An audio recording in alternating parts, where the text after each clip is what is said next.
ሰላም ክቡራት ስድራቤት በርቅ ስፖርት ዶናልድ ትራምፕን ጂኒያን ኢንፋንቲኖን ኣብ ፍጻሜ ዓለም ዋንጫ ኒውዮርክ በሓባር ዋንጫ ክርከቡ እዮም። ራድዮ ቡግናቢዎች በዓሊተኛ ዘረብኡ ዓለም መንቀጥቂጥዎ ኣሎ።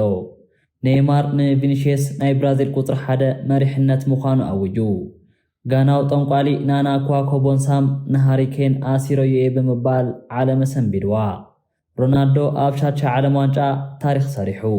ቀፂሉ እውን ምስ ሜሲ ብዛዕባ ምጽዋቱ መስደመም ሚስጥር ተዛሪቡ። ቪኒሺየስ ምስ ቨርጂኒያ ፎንሴካ ተዓሪቆም ኣለዉ። ኔይማር ናይ ባዕሉ ዝኾነ ናይ ወይኒ መስተ ናብ ዓለም ኣፋሊጡ። ማቴዎስ ፈርናንዴዝ ናብ ቶተንሃም ክጓዓዝ ወሲኑ። ማንቸስተር ዩናይትድ ሓድሽ ሓላዊ ሕፁ ይረኺባ። ኤሊት ኣንደርሰን ብ150 ሚልዮን ዩሮ ናብ ማንቸስተር ሲቲ ክጓዓዝ ተቃሪቡ። ነዚ ኩሉ ድራማዊ ዝርዝር ሓበሬታ ሒዝናልኩም መፂና ኣለና። ላይክ ከይገበርኩም ከይተሓልፉ ሕጂ ቀጥታ ናብ ተቐዳማይ ክፋል ክወስደኩም። እዚ በርቂ ስፖርት እዩ።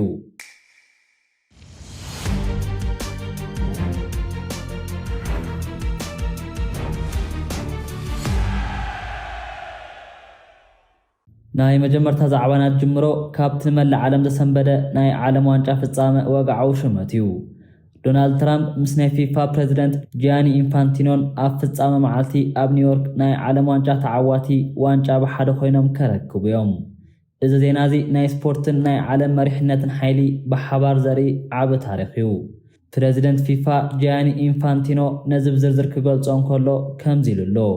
ብርግጽ ምስ ፕሬዚደንት ዶናልድ ትራምፕ ሓቢርና ብምዃን ኣብ ፍጻመ ፀዋታ ሙሉእ ንሙሉእ ክንዘናጋዕ ኢና ኢሉ እውን እቲ ዋንጫ እቲ በዓል ክብሪ ብሓንሳብ ብምዃን ክንህቦ ኢና ክብል ገሊጹ ኣሎ። እዚ ማለት እቲ ናይ ዓለም ዋንጫ ፍጻመ ንጉሳውን ፖለቲካውን ግርማ ሒዙ ኣብ ታሪኽ ዓለም ፍሉይ ድምቀት ክኸውን ተባሂሉ ይጽበሎ።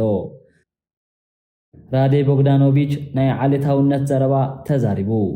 ኮይኑ ግና ኣብ መንጎዚ ናይ ዓለም ዋንጫ ተሓጓስ ካብ ስቱድዮ ሰርቢያ ሓደ ፍጹም ዘሕዝንን ዘሕፍርን ናይ ዓሌታዊ መርዚ ተወሊዱሎ።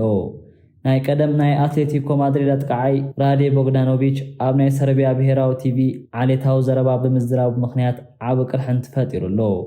ቦግዳኖቪች ኣብ ተቐታ ስነ ፍኖተ ስቱድዮ ከምዚ ኢሉ ተዛሪቡ። ኩል ግዜ ዝዛረቦ ነገር ኣሎ። ብፍጹም ዓሌታዊ ኣይኮንኩን ኮይኑ ግና ጸለም ተጻወቲ ካብ 60 ክሳብ 80 ደቂቕ ንላዕሊ ትኩረት ሂቦም ክጸንሑ ኣይክእሉን እዮም ብምባል ፍጹም ዓሌታዊ ሓሳብ ሰንዚሩሎ። ኮይኑ ግና ጸለምቲ ተጻወቲ ካብ 60 ክሳብ 80 ደቂቕ ንላዕሊ ትኩረት ሂቦም ክጸንሑ ኣይክእሉን እዮም ብምባል ፍጹም ዓሌታዊ ሓሳብ ሰንዚሩሎ። ውስኻ ኣቢሉ እውን ንሕና ኣብ እንጻወተሉ ሰዓት ሓንሳብ ጌጋ ከይሰርሑ ናይ ርእስና ዝኾኑ ጸለምቲ ተጻወቲ ንጥንቀቐሎም ነርና ብምባል ነቲ ጸሊም ህዝቢ ዝትንክፍ ናይ ጽልኢ ቃላት ተዛሪቡ። መላእ ዓለም እዚ ሰብ እዚ ካብ ስፖርት ዓለም ክእለ ኣለዎ ክብሉ ክጭድሩን ከለው እቲ ዘገርም ነገር ግና ክለብ አርቲኤስ ኣብ ዝቕጽል ናይ ኣርጀንቲና ምስ ኦስትሪያ ፀዋታ እንደገና ናይ ስቱድዮ ተንታኒ ጌራ ኣቕሪባቶ ነይራ። እዚ ውሳነ እዚ ነቲ ቁጣዕ ዘጋደዶ ክኸውን እንከሎ ቦግዳኖቪች ግና ብድሕሪኡ ዝበፅሐ ከቢድ ጸቕጢ ምኽንያት ይቕሬታ ንምሕታት ተገዲዱሎ። ይቕሬታ ክሓትት እንከሎ ብዛዕባ ናይ ጸሊም ኣልዒለ ዝተዛረብክዎ ነገር ፍጹም ብቕንዕና ይቕሬታ ይሓትት ክብል ገሊጹ እዩ። ኮይኑ ግና እዚ መርዚ ዘረባ እዚ ኣብ ልቢ ስፖርታውያን ዓብ ቁስሊ ኣንቢሩሎ። ሕጂ ድማ ናብቲ ንኩሉ ሰብ ዘሐጎሰን ናይ ሓቀኛ መሪሕነት ትሕትና ዘርኣየሉ ናይቲ ብራዚላዊ ሱፐር ኮኸብ ኔይማር ጁኒየር ፍሉይ ዘረባ ክንሰግር። ኔይማር ስለ መጻ ናይ ብራዚል ብሔራዊ ጋንታ ክዛረብ እንከሎ ንመላእ ዓለም ዘገረመ ንጉሳዊ ምስክርነት ሂቡሎ። ኔይማር ከምዚ ይብል፣ ናይ ብራዚል ቁጥሪ 1 ሰብ ኣነ ኣይኮንኩን። ኣብዚ ሕጂ ሰዓት እቲ ብሉጥ ተጻዋቲ ናይ ብራዚል ብሔራዊ ክለብ ተስፋ ዘለዎ ቪኒሺየስ ጁኒየር ብምባል ተዛሪቡሎ። ኔይማር ነቲ ናይ ቀደም ክብሩ ንጎኒ ገይሩ ሕጂ መሪሕነቱ ናብቲ መንእሰይ ቪኒሺየስ ከም ዝሓለፈ ብወግዕ ኣውጅሎ። ኔይማር ውሳኽ ኣቢሉ ንቪኒሺየስ ዘለዎ ኣኽብሮት ክገልጾ እንከሎ ከምዚ ኢሉሎ፣ ቪኒሺየስ ክለቡ ኣብ ምምራሕ ዘለዎ ጽዕንቶ ዓብ እጃም እዩ፣ ፍጹም የድንቆየ ክብል ተዛሪቡ። እዚ ናይ ኔይማር ቃል ንቪኒሺየስ ኣብዚ ዓለም ዋንጫ እዚ ዓብ ናይ ስነ ኣእምሮ ሓይሊ ዝህብ እዩ። ብራዚል ሕጂ ብናይ ኔይማር ምርቓትን ብናይ ቪኒሺየስ ሓደገኛ ጉያን ተደጊፋ ንሜዳታት ዓለም ዋንጫ ንምንዋጽ ቆሪጻ ተላዒላ ኣላ።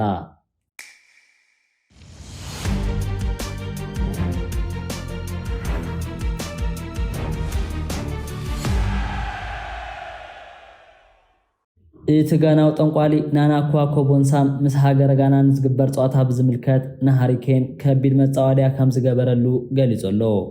ንሱ ክዛረብ እንከሎ ከም ዝብል ሃሪኬን ኣብ ጸዋታ ከይስለፍ ምግባር ፍጹም እኹል እዩ ኣነ ስሬት ዝኾነ ከቢድ ጉዳት ክበጽሖ ኣይምነኒ ኮይኑ ግና ምስጋና ኣብ ዝገብሮ ጸዋታ ንሃሪኬን እንታይ ክገብሮ ከም ዘለኒ ጠንቅቀ ይፈልጥ እየ ብምባል ተዛሪቡሎ እዚ ዘረባዚ ንደገፍቲ እንግሊዝ ዘሰንበደ ክኸውን እንከሎ እቲ ጠንቋሊ ብዛዕባ ትማል ምሸት ዝነበረ ፍጻመ እውን ተኣምር ተዛሪቡሎ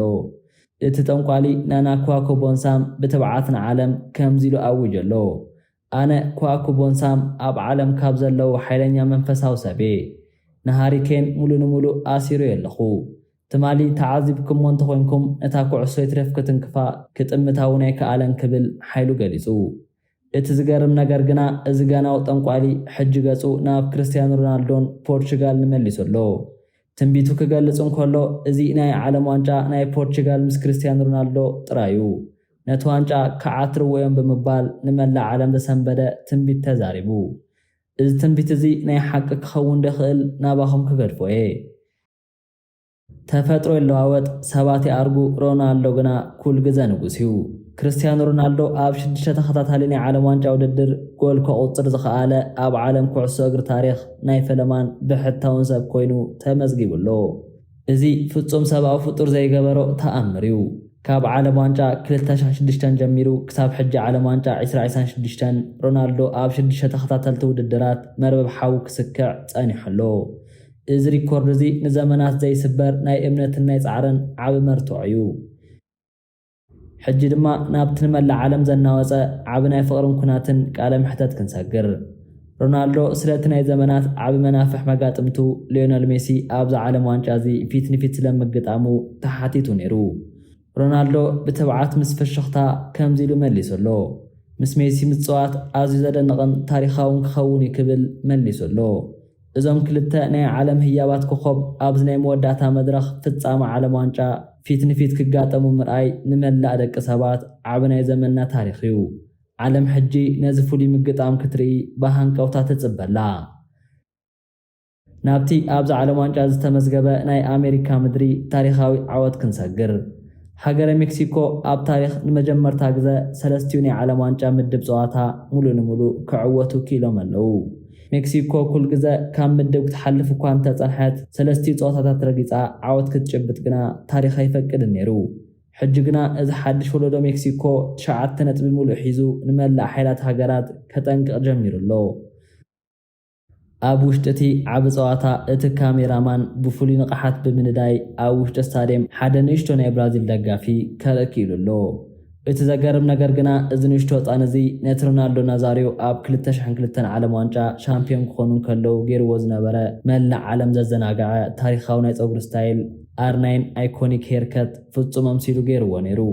እቲ ካሜራማን ነቲ ህፃን ምሰርኣየ ሽዑን ሽዑ ፍጹም ዘገርም ቅልጣፈ ካሜሩ ቀጥታ ናብ ሮናልዶ ናዛሪዮ ኣብ ተመልከቲ ናብ ዘለዎ ኮፍ ኢሉ ክርአ ገይርዎ እዩ እቲ ፍሉይ ታሪኽ ኣብዚ ተፈጺሙ ሮናልዶ ናዛሪዮ ኣብ ተዓብ ስክሪን ነቲ ናቱ ናይ ቀደም ፀጉር ዝቐድሐ ህፃን ምስርኣየ ፍጹም ፍሽኽ ከይበለ ክሓልፍ ኣይከኣለን ሮናልዶ ብዓቢ ሓጎስ ክስሐቕ እንከሎ መላእ ስታድየም ብናይ ኣድናቖት ጣቕዒት ተናውፁ እዩ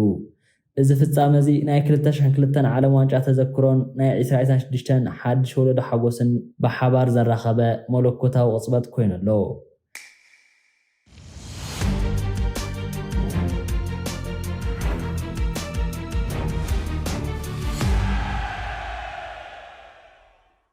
ሕጂ ድማ ናብቲ ንመላእ ደገፍቲ ብራዚልን ማሕበራዊ ሚድያን ዘነቓቕሐ ናይ ፍቕሪ ሰበር ዜና ክንሰግር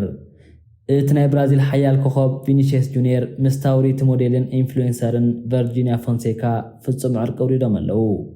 እዚ ዜና እዚ ቀጥታ ካብቲ ተፈላጢ ናይ ብራዚል ሜትሮፖል ወፂኡሎ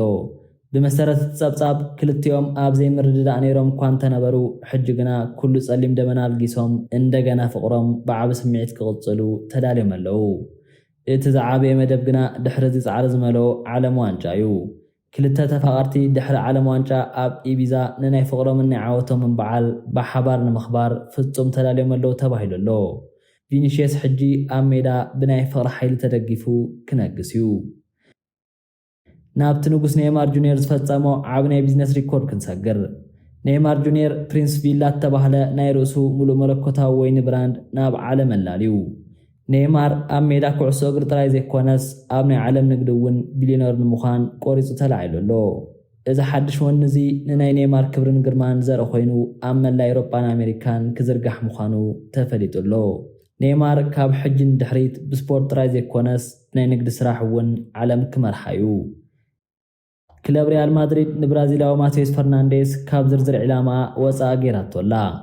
ሎሚ ምሸት ከም ተረጋገፀ ድማ ክለብ ማድሪድ ነዚ ተፃዋታይ ኣይተእፉን እዚ ውሳነ እዚ ንብዙሓት ዘገረመ ክኸውን ከሎ እቲ ተፃዋታይ ባዕሉ ግና ገጹ ናብ ካልእ ናይ ዓዲ እንግሊዝ ዓብ ጋንታ መሊሱ ኣሎ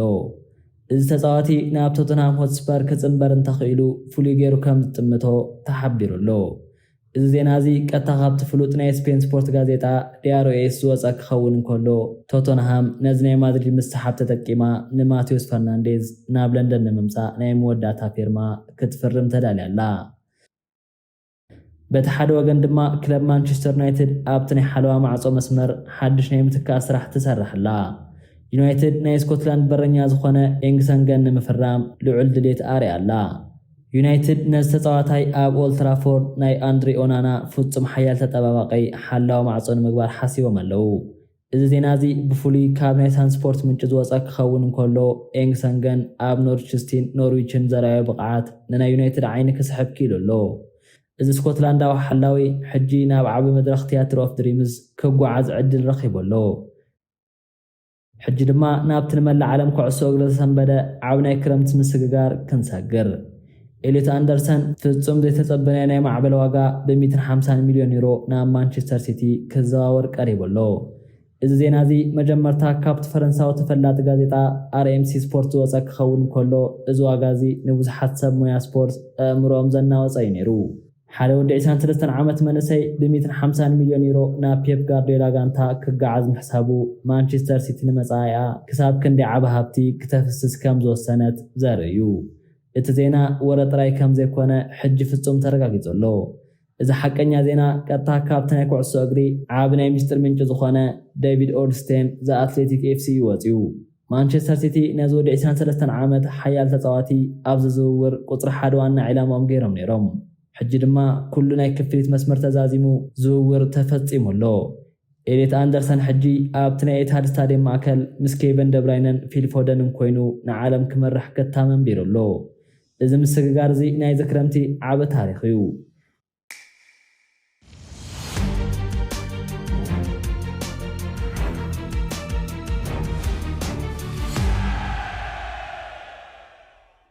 ንሎሚ ሒዝናልኩም ዝመፃና ናይ ስፖርት ሰበር ዜናታትን ድራማዊ ምስግጋራትን እዚ መስል ነይሩ ርእይቶኹም ኣብ ታሕቲ ኮመንት ጻሓፉለይ ነዚ ቪድዮ ሼር ምግባርን ሰብስክራይብ ምግባርን ከይትርስዑ እዚ በርቂ ስፖርት እዩ